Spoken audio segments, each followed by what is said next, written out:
Assalamu alaikum girls. This is your lecture number 2 of topic components of food. In your previous topic, we have discussed the 7 essential nutrients we get from food, that is carbohydrates, proteins, fat, minerals, fiber and water. Today we're going to discuss deficiency diseases. A disease caused by the lack of an element in the diet or deficiency of one or more nutrient can cause disease or disorder in our body. So, what is a balanced diet?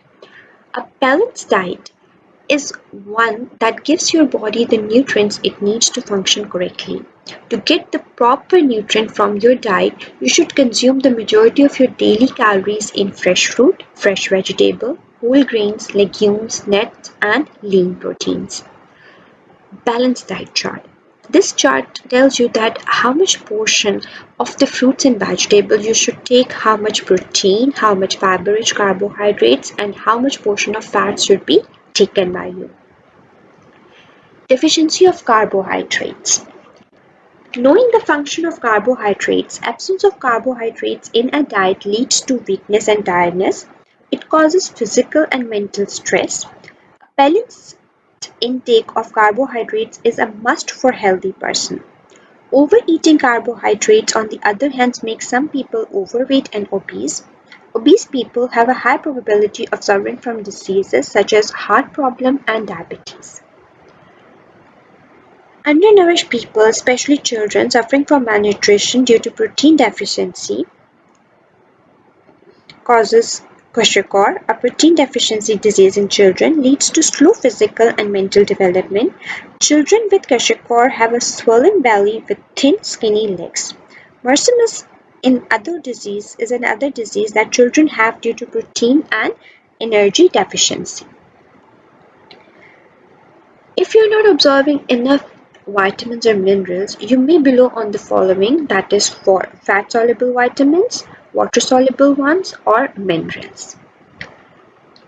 As vitamins regulate a specific function of the body and plays a vital role, an absence of these in the diet causes several diseases. For example, the deficiency of vitamin A causes visual and skin changes.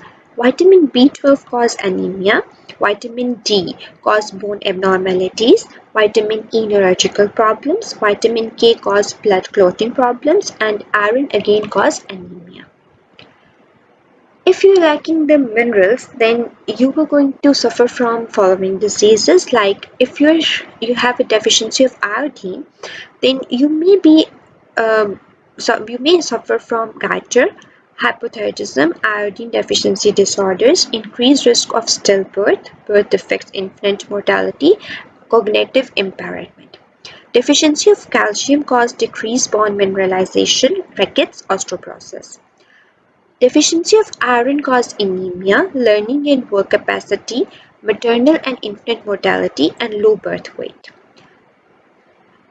The deficiency of zinc causes poor pregnancy outcome, impaired growth, genetic disorders, decreased resistance to infectious diseases. Decreased deficiency of fluoride causes increased dental decay and affects bone health.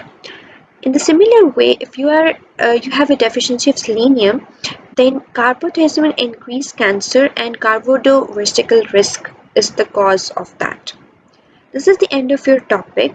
Now you know on page number 19, you just have to do question number 5 of that one, and you have to do it on the books with lead pencil.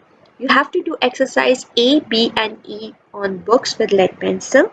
Exercise C, question number 1, 2, 3, 4, 5, 6, and 10 only. Exercise D, question number 2, 3, 4, and 5. The answer of these questions will be provided to you on your WhatsApp groups. Thank you so much for watching. Allah Hafiz.